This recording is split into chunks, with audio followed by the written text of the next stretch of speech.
Hey friend, welcome to Grounded, the vestibular podcast. I'm Dr. Madison Oak, aka the Vertigo Doctor. I am the vestibular physical therapist who is here to help you with all things dizziness, imbalance, and vertigo. In this podcast, we explore the fascinating world of vestibular disorders.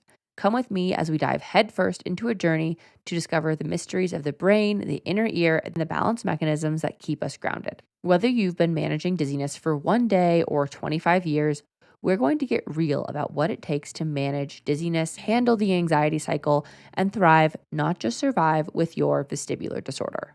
First, I want to remind you that this is never medical advice. Remember, this podcast is for informational purposes only and may not be the best fit for you and your personal situation. It shall not be construed as medical advice. The information and education provided here is not intended or implied to supplement or replace professional medical treatment, advice, and/or diagnosis. Always check with your own physician, medical professionals, and healthcare team before trying or implementing any information found here. Meet me in your coziest chair while we navigate the highs and lows, the twists and turns of the vestibular universe. Welcome to Grounded. Let's dive in.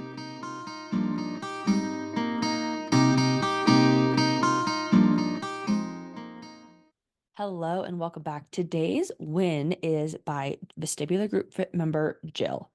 Here's what she has to say. First, I'd like to say that I love this group. Everyone is so supportive and positive, and it's great to know that there are other people going through the same thing. I was diagnosed with vestibular migraine and triple PD last November. At that time, I was unable to drive, had to cancel 2 work trips, couldn't go into big grocery/box stores, and was just overall miserable, lightheaded/nausea. Once I started my SSRI meds and going to VRT, things started to turn around, and I found Dr. Madison on Facebook and Instagram. Her videos really helped me with my mindset, and then I joined Vestibular Group Fit in March, which finally leads me to my win. Last weekend, my sister and I surprised our mom on an 80th birthday trip to New York City. I was on all types of transportation. Taxis, train, ferry, Roosevelt Island tram. I almost bailed on the tram when I saw how crowded it was, but I did some deep breathing and talked myself down. I had no issues and it was a really cool ride. We also went to the Broadway shows and museums, Central Park, etc. It's great to have the skills to make it through these situations successfully. The last hurdle was driving on highways. Hopefully I can get there by the end of summer. Sorry for the long post. There's never sorry for that. I hope everyone had a great weekend. I love this one so much because it shows what a giant toolbox she has and kind of how everything ends up kind of adding up together. That is one of my very, very, very favorite things about being in vestibular group fit is the fact that people truly do have the capacity to feel better and to use their toolkits, remembering that this is not about how do I cure this? This is about how do I get to a point where dizziness is not my driving force, my driving factor every single day.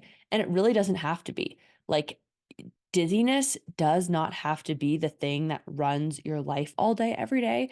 It actually can be in the back seat. It can be something that you're like, oh, this looks overwhelming. I know what to do about that and do that thing. So I'm really excited. I want to remind you, I don't think I said this last week, that there is a scholarship program for Vestibular Group Fit that is starting this month. It's going to be quarterly. One person will win a 6-month scholarship to group. So I'm really excited about that. So definitely apply. It is below in the show notes. I will go through all of those by the end of the month, and someone will be granted a 6-month scholarship. So looking forward to that, and I'll see you soon. And again, congratulations to Jill on your trip to New York City. I am so excited for you, and I cannot wait to see you drive on the highway by the end of the summer. I know you will get there. Hello, everyone. Welcome back to Grounded. We have a return guest, everyone's favorite person. Dr. Emily Kostelnik is here with me today. So happy Migraine and Headache Awareness Month. A lot of people say like you can't say happy and that at the same time, but I think it's happy. We're raising awareness. So we're going to be talking about mental health and vestibular migraine, the dizzy, anxious, dizzy cycle, all of the things today. So thanks for being here. Yeah, thanks for having me. I'm excited to be a return guest. Me too, our first return guest. You were also, I think, my first guest. So you're the Oh, best. yay! Thanks for being I so feel so supportive. honored. You are special. I appreciate Oh, you. So I would love to kind of, for those who don't know you or maybe didn't listen to your first episode, please go listen to it. It's about triple PD, the dizzy, anxious, dizzy cycle.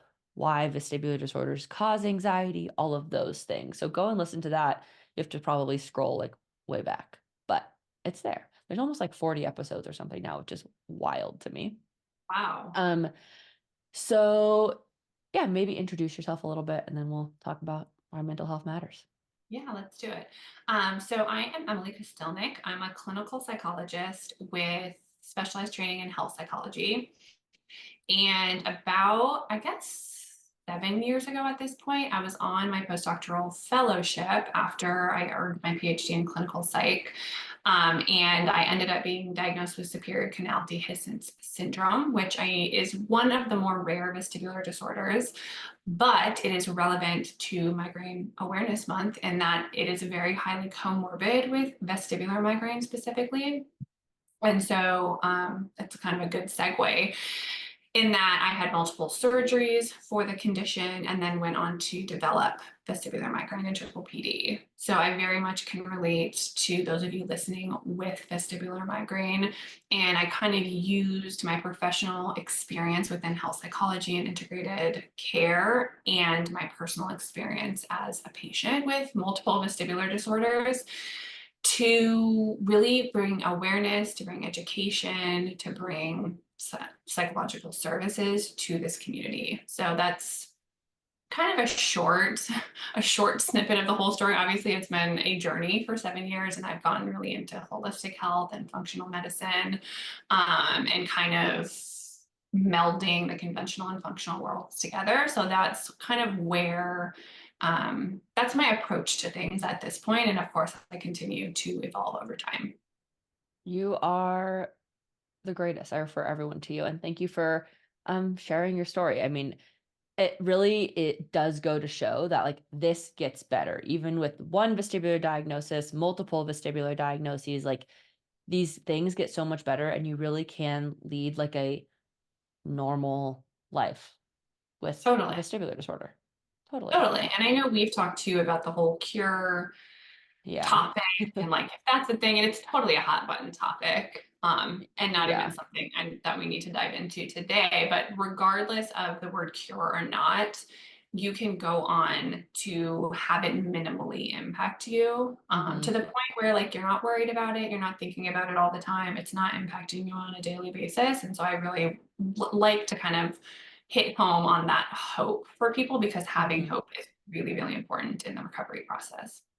It is really important. And I love you kind of spoke to why hope is so important, like why it's so important not to give up. Because again, these things get better. Like you and I see them get better all the time. So Mhm. why is like having hope and doing that so important? Depends on how scientific you want to go with it. But I've been from a mindset perspective, I've been looking more into like the science behind why mindset and nervous system plays such a huge role in healing. And when I say healing, it applies to migraine, of course, and triple PD if that's like a secondary diagnosis that you have. But really, chronic illness in general is a huge, huge factor. And we see a lot of people in this community, no fault of your own. And I will raise my hand and say, like, I'm the first to admit that I am this way. People who tend to be high achieving, the caregiving type, putting other people before themselves.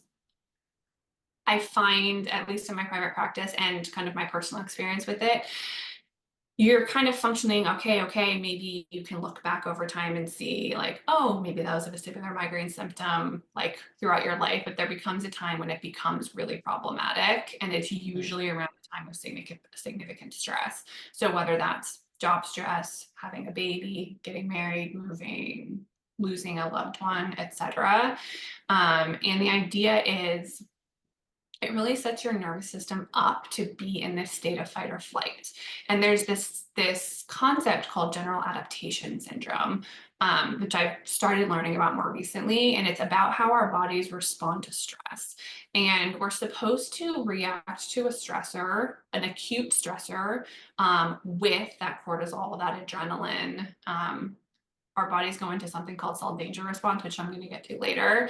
But essentially, we kind of go into this protective mode or the survival mode. And then as the acute stressor subsides, we should come out of that and go back into a state of healing, into parasympathetic kind of rest and digest, a balance in the nervous system. But what can happen, and what I've seen so often with myself and with other people, is that vestibular migraine can hit very hard and it can become chronic very quickly. And you end up in this state. So, if we're talking about general adaptation, you never get out of that acute fight or flight. You never get out of that cell danger response, which again, I'll talk about in a second. And so it becomes really hard to recover, and you end up in this chronic state of inflammation because your hormones get all out of balance with the way that they're um, produced and released, like cortisol and adrenaline.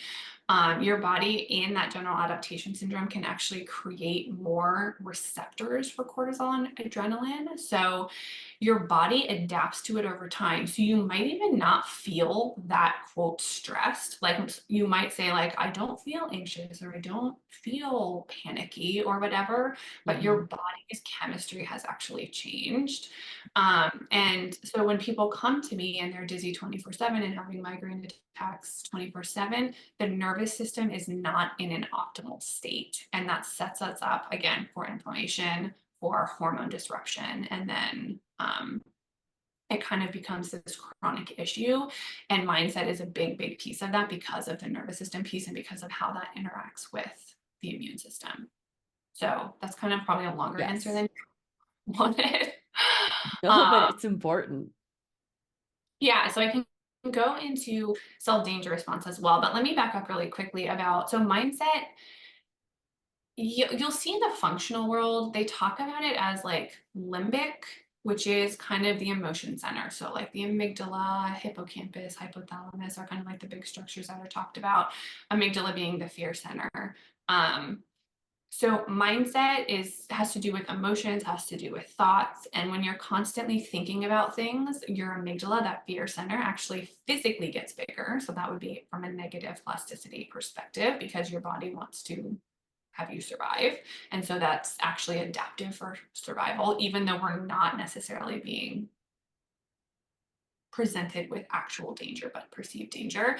So our amygdalas are communicating with the hypothalamus, which is communicating with the nervous system. So that is what's controlling that heart rate, that sweating, dizziness, GI upset, nausea, etc. And so these things are highly intertwined. So you might hear, if like you're in the functional world, you might hear it called limbic dysfunction. And then from a nervous system perspective, you might hear it called vagal or vagus Mhm. nerve dysfunction. So with cell danger response, so this is a newer topic. There is a researcher at UCSD named Robert Navio who is brilliant, and he's the one that discovered this. And he found that studied in mice first. He found that when people are in a state of chronic stress, typically, our cells actually function differently. So it has to do with the mitochondria, the powerhouse of the cell, the way that we create energy through ATP. So when the cells are perceiving danger, the cell will harden so it doesn't let anything in and out.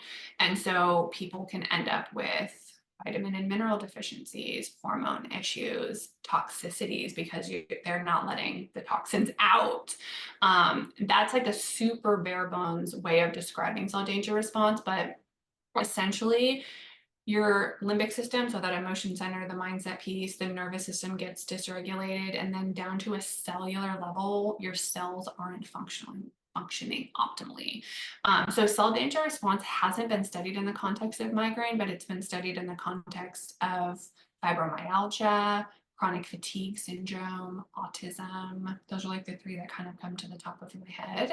So I imagine that we'll be hearing more and more about that as time goes on. But if you want to learn more about that, I would recommend looking at podcast interviews with Dr. Neil Nathan. And he just came out with a new book called The Sensitive Patient's Guide to Healing or Healing Guide. So Dr. Navio, the one that discovered this, at UCSD. So his papers will be more kind of in the academic literature, but patient facing, I find Neil Nathan to be a great resource around this. And I just am recently learning about this, but it's really informing my work and really kind of hitting home the importance of the mindset and the nervous system regulation in dampening inflammation and ultimately recovering from things like migraine. That is so fascinating. And I just wrote those down. I texted them to myself. So I will link some of the resources below. Okay. But I think it's so interesting, like all of those things to consider because people will like join group or be my patients or whatever. And they'll be like, I'm in the best shape of my life, or I'm eating healthier than I've ever been. And I'm doing all these things. And like now is when I get vestibular migraine diagnosis. Like, what's the deal with that? And then I'll kind of like walk them backwards. I'm like, were you, let's say, car sick as a kid? Did you have quick spins throughout your life that you ignored? Like these kind of things. And then for whatever reason, they'll come to a head when you get really stressed out, even if you are exercising every day and eating enough fruits and vegetables and eating enough protein and like whatever, from like a lifestyle perspective, like that could be two things can be true at the same time, where like you are being like objectively what feels like healthy, but your nervous system is kind of what's struggling here. And your nervous system is so incredibly important. And we treat migraine most of the time as like a neck up condition. Like, here's a Mhm. medication that affects your brain. Here's a thing that affects your brain. And we don't think enough about like your gut health, your cell health, your nervous system health, your uh, vagus nerve health, like all of these things that need to be intertwined as well, especially as we live in a society that is like go, go, go, never rest, keep pushing, hustle harder, do all the things. Like I myself am like the queen of do all of the things. And I have been working on like really slowing down because it is a problem and it's not good for you, but it is like it's the norm, right? Like that's what I grew up seeing. That's what like the people around me do. And so I'm like, oh yeah, like that's normal. And now I'm like, this is not normal. It's making my Yeah. brain think that like there's a tiger all the time and there's not.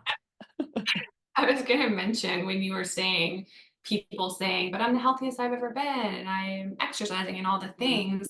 And even just in that statement, it's like, yeah, you're doing all the things and all the things are too many things for anyone Too to many be doing. things. And so I think that's exactly right, that like the go, go, go mentality. And it's so interesting. I get emails like all day, every day. But sometimes people are like, uh, they'll email me and they'll be like, I need answers right now. I need to fix this right now. When Hmm. can I get in with you? What's the soonest available? I need to be on a cancellation list. Hmm. And I totally get it. I have totally 100% been there. The one on the cancellation list, the one pounding down the doctor's door. And to me, that's a sign that we need to slow down Hmm. because these aren't diagnoses or these aren't issues that are treated overnight.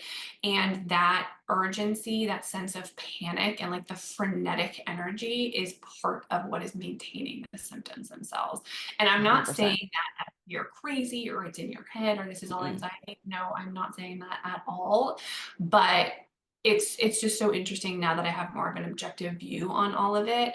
I can Mhm. almost tell from someone's email alone, like Same. what are the top things that we need to sort of focus on, um, just based on the energy that's coming through, which I can feel. Absolutely. Absolutely. That reminds me. So there's a woman in group and she lives in the UK and it like took her a while to get a diagnosis and all of the things. And she met with me one-on-one one time and we like stopped her VRT exercises. She talked to her physio about it. She stopped her exercises for that and was just like, I'm going to focus on like doing functional things.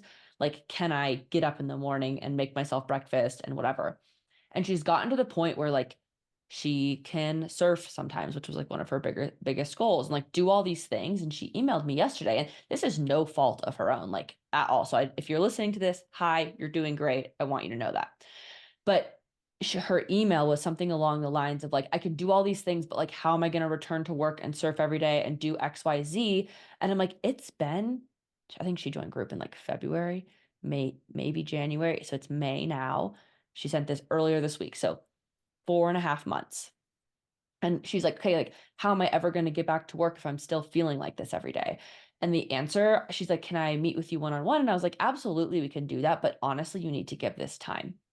You need to slow down. you need to accept this process and like trust that like over time it's going to get better. And I think a lot of times looking back at how you once were, which reminds me of another person of like, I couldn't get off the couch and now I'm like walking 4 miles to my daughter's soccer game and back with like an easy up in my hand. And she's like, but I feel weird doing that. And it's like, okay, but like you couldn't get off the couch 6 months ago. And that's a Mhm. huge, huge, huge difference. But when you live with your body every day, you don't remember the huge difference that's been made. And that can be really difficult from a mental health perspective too, because then you're like, but I haven't made any progress. Like I'm not back to my 100% normal self where like I can walk across a soccer field or go surfing and like not think twice about it. And you just have to remember that like just because you can't see it doesn't mean it doesn't exist and doesn't mean your nervous system thinks that that's okay yet. Okay, you guys. So the most insane thing just happened where all the internet and all of the LTE went out. I had to go to the neighbor's house to get Starlink, but we're back. I think I was saying something about the fact that like we treat migraine from the neck up, and but we need to treat the whole entire body. So even if you are like ultimately in the best shape of your life or eating really well or doing all those things, like nervous system regulation is so important, and that's ultimately what's going to help your body better or best understand like what's going on in your surroundings. Mhm, mhm. Yeah, that totally makes sense. And I think a lot, and what I've just been learning with the adaptation syndrome that I was talking about and cell danger response is that once you get into this state of, let's say, severe nervous system dysregulation, because I think things kind of ebb and flow and can be, optimal and then not. But once we get to a state of more, let's say, moderate to severe nervous system dysregulation, it's harder for your body to actually be able to utilize those things around like having the perfect diet and taking the perfect supplements, and which is really eye-opening for me to learn about too, because I feel like on my own journey I've been like checking things off the list, and I think things have helped obviously to some degree, but I'm wondering if had I made nervous system stuff more of a priority earlier on, like might my recovery have looked different or been faster?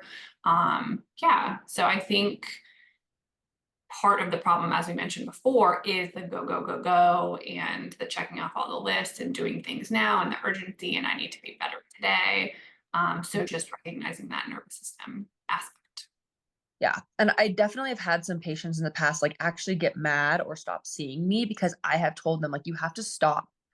And I don't mean like stop the things that are definitely like helping you, right? But like if every single thing that you do all day, every day is how do I get rid of this? Or how do I make sure that like my symptoms don't come or whatever. Like if everything you do all day, every day, it's about that, like then your brain focuses so much on it and your nervous system is not thrilled about that as an option. And so it's like I have them say like, "Okay, let's take out all of the things and like let's focus on like how do you get out of bed in the morning?" And like sure you can do like your morning routine where maybe you get some sunlight or you're having breakfast or you're drinking water and like normal being a human being things, but not necessarily like, okay, minute one of waking up, I'm going to think about how I'm feeling. Minute two, I'm going to think about, okay, now how do I fix that? Minute three, okay, let's action item that fix it thing. Minute four, how am I feeling? And I think that's how a lot of people with dizziness, by no fault of your own, right? None of this is your fault. But it's how a lot of people with dizziness do function. And so I've been talking a lot with people about like, how do you kind of focus on the things that bring you joy and make you happy and regulate your nervous system? Like, for some people, that's going to be taking nice photos. For other people, it's going to be taking a walk. For other people, it's going to be sitting outside. Like, whatever that thing is, your hobby is, try to really lean into that rather than leaning into, like, how do I get rid of this right now? And trust that this process takes a long time, like probably around or at least a year, but it does get better. But you have to give your body that time. And I think a few things. I think, like you said, when you're putting all of your attention, so when if the saying like neurons that fire together wire together. So if you're constantly in this high state of stress, Googling intensely over and over again, looking on every Facebook support group that you can, looking for reassurance. And I know your Facebook group is very positive, so I'm taking that out of that mix, but a lot of them are very depressing. And So you're telling yourself these symptoms are super important. I'm going to emphasize them. And then they grow because where you put your attention makes things grow. And I get it. I get when you are in the severe throes of dizziness, it's hard not to put your attention on it. But it's about kind of making baby steps and helping the nervous system associate the symptoms with safety, which I know sounds insane, but little by little it can be done. I think too, even how much you're talking about your symptoms can have a big impact. And again, I know that can be really challenging, but it can almost give them power at times. And so I think there can be kind of a time and place. It's similar to how we might treat other things. So we might say, like, say someone, I'm trying to think, even like work stress or family stress, we might say, okay, we're going to have worry time, or we're going to have time to troubleshoot this dizziness or to do research on things. And we're going to keep it within the confines of that. And then afterward, we're going to like put it back in its box and it goes back on its shelf. And it's not just this endless soup that we're living in all day, every day, because that just wreaks havoc on your mindset and the way that your nervous system functions. I completely agree. And I thank you for what you said about my like the vestibular group fit Facebook group, but even that group, which I do not allow ranty posts, I do not allow like this never gets better type of things, like questions with the problem and I'll answer and then like wins. That's like all you're allowed to post. But even then, I tell some people they should remove themselves or mute it or whatever, because once you get to a place of like, oh, I have my answers, I'm feeling better, I'm still using the content, I'm still using the workouts, meditations, like whatever you're using in there, but like I don't need to be inundated with this every day so I can kind of move forward. Even then, I tell people to either mute it or remove themselves, even for a time. You can always come back or whatever if you need to. Mhm. And then the second thing is I forgot, but it was something about kind of like that worry, that constant worry soup versus the like I'm able to kind of put it to the side most of the day. I don't remember what I was going to say, but it is important. Oh, this is what I was going to say. My cousin had a really severe traumatic brain injury probably 6 or 7 years ago now. He was in like a tour van for his band and he got thrown out of the van like 30 feet into a Wyoming snowstorm after like a black ice incident situation. And it was a severe injury. He was inpatient for like 6 months or 6 weeks and all these things happened, but he's doing great now. We are having a conversation about like his mindset because he's like, every conversation that I have with a new person is, hi, I'm Max. I have a traumatic brain injury. And he's like, and then I like cycle on that. And then like that's part of my identity. And I asked him, I was like, well, how much of this is your identity? And I am not a psychologist, but I do think that's an important question of like, he's like, yeah, I'm the guy with the brain injury. And I'm like, okay, I just want you to like stop that and just like experiment. Like, not Mhm. don't introduce yourself as that. Like, don't make that even part of the first 15 minutes of your conversation. Talk about your music, your band, your job, your school. Like, talk about literally the bajillion siblings you have, like whatever. He only has 3 siblings, not that many. And he's like, honestly, that has helped me with my word finding. That has helped me finish my sentences better. Like he would like lose track of his thoughts all the time. It's like stopping saying like I'm the guy with the brain injury has changed my entire identity of myself and I feel like 150 times better. Now he also did like a ton of rehab and like a bunch of other things, but that was kind of like the ending of it. It was like he still is the guy who had a traumatic brain injury and like that does still impact his brain on a regular basis, but it's not as every day and like consistent in the forefront of his mind anymore. Mhm. Mhm. Important. Yeah, it's super important. And I think illness identity is a really big piece of this with migraine. And I kind of see it going like one of two ways. I see it either Mhm. completely consuming someone's identity, like you're talking about with Mhm. your cousin, or Mhm. kind of the opposite, where people have trouble with the acceptance of what's Totally. happening. And so they push themselves too far and try to do things that are kind of like out, not in their best interest in terms of their recovery. Mhm. But yes, identity is huge because if you're identifying yourself in the sick role and you're identifying yourself as a sick person, again, that's going down to the cellular level and that's keeping you in that cell danger response. And so we have to really cultivate a knowing or a belief in the body's ability and want to heal. And I get that that can be really hard when this has been years and years and years. But I challenge you, if you want to get different results, you need to engage with your body in a different way. And so if you're continuing to do things the same over and over and over, it's hard to expect different results. Absolutely, which brings us back to the beginning of our conversation before my internet went out about hope and about There how you go. you have to really believe that this does and can get better because it does. Like we Hmm. see it happen all the time, and you are not the outlier. You, person listening to this, are not the outlier for whom this cannot happen. Hmm. It's Hmm. more than likely you are in the bell curve. And I know everyone says, literally every single message starts with, I'm the most complex case my doctor has ever seen. No one can get me better. This isn't going to get better. And I promise you that although things are complex and they are confusing, like it is more simple than most providers think it is. And this does get better and there are answers. And Emily and myself, we really do see like the people like you who are so frustrated and feel like there's no end in sight. There is an end in sight. It does get better. And you just need the right resources. Hmm. Yeah. And I mean, I can identify with like being the most complex person that people have seen. Um, And I'm sure that your brain is telling you right now, but no, I am the outlier. Like I know that the thoughts going through your head right now are telling you that, and your brain can come up with some really seductive thoughts for sure. And it almost becomes like a dopamine hit. Like you almost become addicted to the worry because you think it's giving you a sense of control. But you cannot think your way out of physical symptoms. And so once you can kind of take a different approach to it and start trusting the process and trusting your body, I think you'll notice that um, slowly over time that you'll notice differences. Absolutely. Absolutely. Well, if someone wants to find you and they don't follow you or work with you already, where can they find you? Yeah, so you can find me. I'm most active on Instagram. It's at Dr. Emily Kostelnik. Facebook is Rooted Behavioral Education. TikTok is Dr. Emily Kostelnik, rootedbehavioraleducation.com. So yeah, I think the easiest way to get in touch if you're interested in working with me is going to my website and filling out the contact form, which comes directly to me, and I answer all of them. So I would love to work with you and help you on your road to recovery. Yay.